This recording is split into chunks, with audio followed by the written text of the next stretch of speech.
labirintite? Labirintite é a inflamação dentro do labirinto, né? O que é o labirinto? O labirinto é como se fosse o GPS do nosso organismo, um dos. Nós temos 2 ouvidos, 2 orelhas. O labirinto ele fica localizado na orelha interna, né? Na verdade, ele é a orelha interna do ouvido. O nosso ouvido é separado em 3 regiões principais, que é a orelha externa do tímpano para fora, a orelha média, que é do tímpano até essa região dos ossinhos do ouvido, que conduz o som, e o labirinto é a orelha interna. Então, a inflamação do labirinto, que leva ao sintoma muito frequente chamado tontura, mais conhecido como vertigem, que são sintomas diferentes, e ele pode gerar inúmeros outros sintomas que englobam a inflamação do labirinto, inclusive perda auditiva. O que pode causar uma crise de labirintite? A labirintite, ou seja, a inflamação dentro do labirinto, ela pode ser causada por N fatores, né? Uma infecção viral recorrente, não é tão rara assim, chamada neurite vestibular, é uma afecção que dá uma tontura, pode ser leve por alguns dias e recuperar sozinho, então o paciente fica com uma tontura, roda, enjoo, muito frequente, tá? Pode ser leve e toma poucas medicações para controle da crise. Ele pode ser muito intenso a ponto de te levar no pronto-socorro e ficar com uma tontura intensa por vários dias e gerar um sintoma de desequilíbrio ou vertigem por várias semanas a meses, tá? Apesar de ser muito frequente a neurite, o quadro mais intenso ele não é tão comum. Nós temos alterações dentro do labirinto que não são infecciosas, como a neurite vestibular, que pode ser causada por um vírus. Sintomas que podem alterar as reações químicas dentro do labirinto, mudar a pressão do líquido dentro do labirinto, ou mudar alguns fatores ali dentro, que podem gerar uma informação errônea de um lado para o outro, a informação chega no seu cérebro de uma maneira errônea e o teu cérebro ele tem um conflito do movimento, tá? Para que serve o labirinto então? O labirinto te dá uma informação do posicionamento da cabeça para te auxiliar aonde a sua visão vai focar. A retina nos nossos olhos, ela não tem uma região ampla de nitidez, a gente não tem uma região de grande foco. E o labirinto, ou seja, o sistema labiríntico do equilíbrio que o otorrino vê e o sistema visual, eles são muito interligados. Qualquer mudança da cabeça, o meu labirinto recebe uma informação de rotação ou de posicionamento da cabeça que eu tenho que ajustar com o teu cérebro para quê? Para que eu consiga ter um movimento rápido dos olhos e focar muito bem e não gerar nenhum acidente. Eu estou focando para cá, eu vou para cá, se eu viro a cabeça para cá, o meu olho rapidamente consegue focar na retina e eu tenho uma função de equilíbrio adequada. Quanto tempo pode durar uma crise de labirintite? A pergunta sobre o tempo, ela é muito interessante. Por quê? Porque pode ser de segundos, minutos, horas ou dias. Dando um exemplo, por exemplo, de uma doença benigna, dentro do labirinto nós temos alguns cristais que eles ficam em uma região, ele pode deslocar, se soltar, isso acontece com algumas pessoas, não é raro também, e ele cai no lugar errado, e aquilo muda o padrão de movimento do líquido lá dentro. E se eu faço um movimento que é sempre o mesmo, vamos dizer que toda vez que eu viro a cabeça para o lado esquerdo ou deito do lado esquerdo, eu tenho uma movimentação daquele líquido de uma maneira errônea, eu posso ter uma crise de tontura com náuseas ou vômitos e aquele líquido para de se mexer, acabou a crise de tontura. Então ela tem começo e fim rápidos, mas toda vez que eu faço aquele movimento, se aquele cristalzinho ainda não foi realocado, se ele não voltou para o lugar dele de uma maneira natural, ou seja, sem tratamento nenhum, ele pode voltar, mas nós temos o que fazer para melhorar isso mais rapidamente. Então, se a gente não intervir ou se isso aí não mudar, toda vez que ele fizer esse movimento, ele vai ter a crise, né? Se a gente estiver dentro de um carro ou num cruzeiro, nós temos um conflito de movimento. Então, o paciente chama isso de tontura. O conflito de movimento ali num barco ou dentro de um carro pode durar minutos a horas, depende do contexto, né? Um quadro infeccioso pode durar alguns dias, né? E existem algumas doenças que mudam a pressão dentro do labirinto, que nós chamamos de hidropsia. São várias as causas.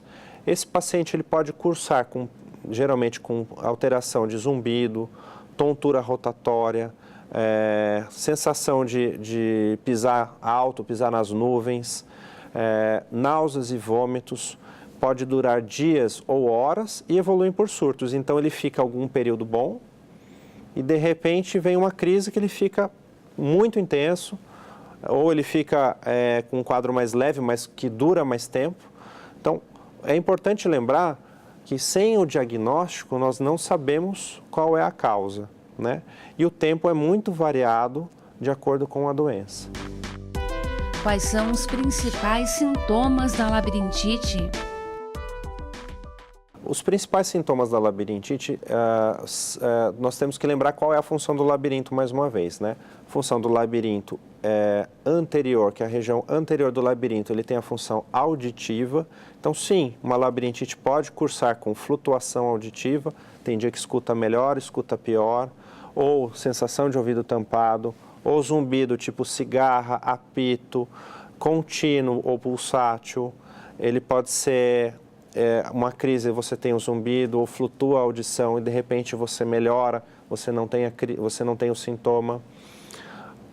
Pode ser associado, e muitas vezes é associado a um tipo de tontura chamada tontura rotatória, que é sinônimo de vertigem, né? A vertigem é um sintoma muito específico do labirinto, que é a tontura rotatória. Ela pode ser fugaz e não tão intensa, mas ela pode ser intensa e duradoura, durar horas a dias, né? Os sintomas de náuseas e vômitos são muito importantes, então às vezes o que leva o paciente para o médico não é nem o ouvido tampado, que vai levar ele para uma emergência, é que ele não para de vomitar, ou ele está muito enjoado, e a tontura que não para, e ele não consegue nem ficar sentado ou caminhar, né? Como é feito o diagnóstico da labirintite? Nossa história clínica, ela traz muitas informações. O nosso exame físico é muito importante, um exame físico minucioso, para nós batermos na tecla, é realmente uma labirintite ou não? Tem algo mais associado ou não? Por quê? Porque o sintoma realmente que vai levar o paciente na crise mais intensa para a gente, ou mesmo num consultório com um quadro mais demorado para aliviar, é a tontura ou a perda auditiva, ou numa emergência está vomitando. Existem doenças que podem ter uma emergência até maior do que a labirintite, como um AVC, como um tumor cerebral, ou até uma alteração dentro do labirinto que é cirúrgica. E o paciente está lá achando que é um quadro benigno. Então, a história clínica vai nos dizer muito, o nosso exame clínico minucioso traz muitas informações. A partir daí, nós temos um leque de exames que a gente não precisa fazer tudo. Esses exames eles têm alguma urgência de vez em quando, por exemplo, numa tontura que ela não é específica do labirinto. Nós temos uma suspeita de derrame, o paciente pode vir com uma tontura, uma alteração do batimento ocular, às vezes com rebaixamento do nível de consciência ou outros sintomas neurológicos e desorientação, e a gente tem que fazer exames de imagem, entrar com medicação mais rápida para o tratamento de um derrame, um AVC, né? E às vezes o paciente tem uma tontura muito intensa, que nós temos que entrar com medicação na urgência, sedar o labirinto, ou seja, tirar aquela função do labirinto, o cérebro receber uma informação mais controlada, que ele consiga adequar e não gerar tantos sintomas nele, mas que apesar do sintoma ser muito intenso, a doença é benigna, nós conseguimos controlar, descobrimos a causa uma grande parte das vezes e conseguimos evitar novas crises. Existem fatores de risco para a labirintite? Fatores de risco, como nós temos muitas causas, é muito difícil falar de fatores de risco para todas elas, né? Mas vamos falar das mais comuns. Vamos pensar na nossa saúde geral. Se nós temos um metabolismo, né, a parte orgânica nossa, carboidratos, lipídios, né, gorduras, o sal. Se nós temos uma dieta adequada, horários regulares de atividade física, nós controlamos a nossa saúde geral, nós temos um risco menor de vários tipos de labirintite, né? Nós sabemos que o abuso de sal, o abuso de açúcar, o jejum prolongado e alguns alimentos como as xantinas que tem no chocolate, ou mesmo a cafeína que tem vários produtos, um café, refrigerante tem, eles podem ser estimulantes do labirinto. Então, se juntar um pouquinho da dieta, um pouquinho do nosso comportamento, do estresse, das noites de sono bem ou mal dormidas, se juntar um pouquinho de cada, eles são fatores de risco, né? Mas existem alterações locais.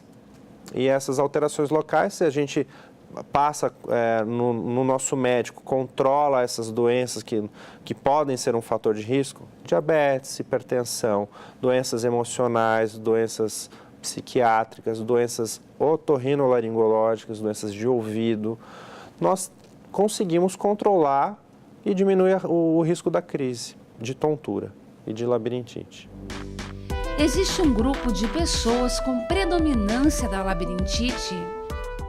Podemos falar especificamente de um grupo, não em questão de gênero, mas é uma doença muito interessante, que é a enxaqueca do labirinto, né? Então, é muito frequente a queixa do paciente chegar e falar: minha família inteira tem labirintite, né?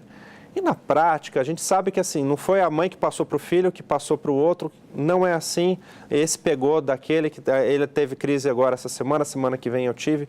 Normalmente o que é?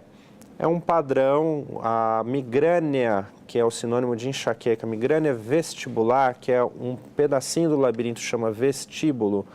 Ela é um aspecto da enxaqueca que, ao invés de gerar dor, pode gerar sintomas labirínticos, sintomas de tontura, zumbido, associado ou não aos sintomas mais conhecidos da enxaqueca, como dor, sintomas visuais, sintomas de a luz incomodar, o som incomodar, as náuseas e vômitos, que também são comuns numa crise de labirintite. Então, esse paciente, ele tem uma característica que chega no consultório falando que a família inteira tem. Então, tem uma predominância? Tem, aquela família toda tem enxaqueca, então ele tem um padrão de comportamento parecido, a família inteira, né? E nós sabemos que o nosso sistema de equilíbrio é muito relacionado ao nosso sistema emocional. E muitas doenças do labirinto são relacionadas a doenças psicológicas ou alterações psicológicas e doenças psiquiátricas. Então, se nós temos um padrão de doença psiquiátrica, uma alteração psicológica naquele grupo, né, a família inteira tem, ou esse aqui tem alguma doença, o filho é bem parecido, ele pode vir com sintomas de tontura, né? Além disso, lembrar que o conceito de tontura ele precisa ser esmiuçado pelo médico. Que às vezes o paciente bateu a cabeça, desmaiou e chega para a gente falando: eu tive tontura, né? Mas foi um desmaio. Ou ele fala: eu rodei, vomitei. Ele chega lá no médico e fala assim: doutor, eu tive tontura. Essa tontura é completamente diferente de um desmaio. Então, tem um paciente que pode ser só labirintite, o outro paciente pode ter uma arritmia, né? E aquele paciente que desmaiou, ele pode ter um sintoma emocional ou psiquiátrico, não é uma doença cardíaca, não é uma doença labiríntica, mas pode cursar com um padrão parecido de comportamento, né? Então, isso precisa ser esmiuçado. E essa predominância a gente vê mais ou menos nessas duas características, tá? Mas, em geral, qualquer um pode ser acometido, até na infância. Como é feito o tratamento da labirintite? Para falarmos de tratamento, precisamos de diagnóstico médico, né? Então, fechando o diagnóstico, após o exame clínico, a história clínica e, se necessário, alguns exames complementares, nós podemos medicar o paciente de acordo com a necessidade. toda labirintite é medicação? Não. Se eu tenho um paciente que tem, e não é raro, paciente que eu já tenho algum exemplo, o paciente é caminhoneiro, toma estimulante o dia inteiro e tem poucas refeições. Esse paciente tem labirintite, ou ele está estressado, com estimulante na viagem, noites de sono ruim, né? Então, eu fechei a causa, como é o comportamento desse paciente? Eu preciso medicar todo mundo ou eu preciso ajustar alguns parâmetros do dia a dia da pessoa que estão alterados? Então, além de falar de labirintite, nós temos que pensar no paciente como um todo, né? Eu posso medicá-lo 30 dias. Se ele não mudar a dieta, se ele continuar estressado, dormindo mal e não resolver as questões do cotidiano, ele vai continuar tendo mais risco de ter outras crises, né? Inclusive, tem tipos de labirintite que não são medicadas, né? Nós podemos controlar a crise, né? Chegou vomitando, controlamos uma crise, tá? Mas qual é o desencadeante? Será que aquele cristal que saiu do local e caiu nos canais chamados semicirculares do labirinto?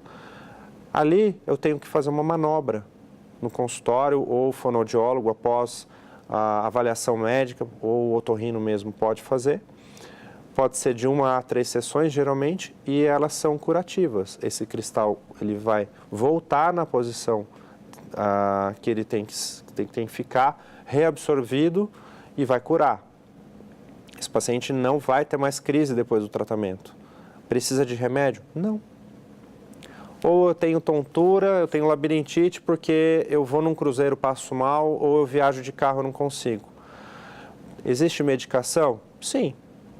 Você pode tomar e controlar a crise. Tem efeitos colaterais, normalmente são poucos, mas as medicações para crise geram muita sonolência em vários pacientes. Então, esse tipo de paciente ele exige um comportamento diferente. Não vou medicar toda vez que vai viajar. Eu posso propor para esse paciente uma reabilitação vestibular, ou seja, são exercícios para que retorne a função do equilíbrio mais rapidamente, tá? Pensando em reabilitação ou medicação, como que funciona a maior parte das vezes o tratamento? Nós temos os 2 GPS, os 2 labirintos mandando informações errôneas, e nós temos um maestro, um computador, que é o nosso cérebro, recebendo as informações. E automaticamente, em alguns casos, nós temos um mecanismo chamado compensação cerebral. Ele pega as informações que estão erradas e ele sabe que, através do sistema visual, do sistema músculo-esquelético, que a posição que ele está não condiz com o que ele está recebendo do labirinto. E, com o tempo, ele acaba adaptando a resposta do organismo, né? E se isso não acontece de uma maneira natural, automática, ou seja, o paciente teve a crise 2, 3 dias, depois ele está bom, foi automático. Ou acabou aquele estímulo, ou o cérebro compensou. Se isso não acontece, toda vez eu passo mal, ou eu tenho um desequilíbrio crônico, a reabilitação ajuda porque um especialista vai passar exercícios específicos para cada tipo de tontura que aquele paciente tem. E aí o paciente melhora a compensação do quadro. O cérebro dele, através de ajuda, é capaz de reorganizar a orquestra e entender qual que é o estímulo correto, qual que é o estímulo incorreto. A labirintite tem cura? No caso, por exemplo, desses cristais que podem deslocar, nós fazemos um tratamento curativo em poucas sessões, né? No caso da reabilitação vestibular, dependendo do quadro da tontura, realmente há a compensação do labirinto e a melhora. Em pacientes que evoluem, por exemplo, com uma alteração da pressão dentro do labirinto, evolui com surtos de crise de tontura, nós conseguimos investigar quais são os fatores que estão levando a isso, tratar a base dessa alteração. É uma diabetes que está descompensando, a pressão que está oscilando, ou uma alteração psíquica que está gerando uma crise de labirintite. Então, o enfoque global nos ajuda a direcionar se esse tratamento vai ser mais curto ou se realmente é uma labirintite. Ou então, se com medicação e com exercício auxiliados, ele vai amenizar isso daí, né? E ter uma qualidade de vida. Então, uma grande parte dos quadros tem tratamento, tanto para o equilíbrio, quanto para os sintomas de audição que podem vir juntos com a labirintite. Então, é importante realmente, às vezes o sintoma que vai mais rápido no médico é ele não levanta, ele está vomitando. Mas até associado a isso, eu tenho uma perda auditiva ou não tenho? Ela pode ser irreversível ou ela pode ser reversível. Então, com medicação, realmente a gente pode controlar tudo isso aí e ter uma qualidade melhor, tanto auditiva quanto de equilíbrio.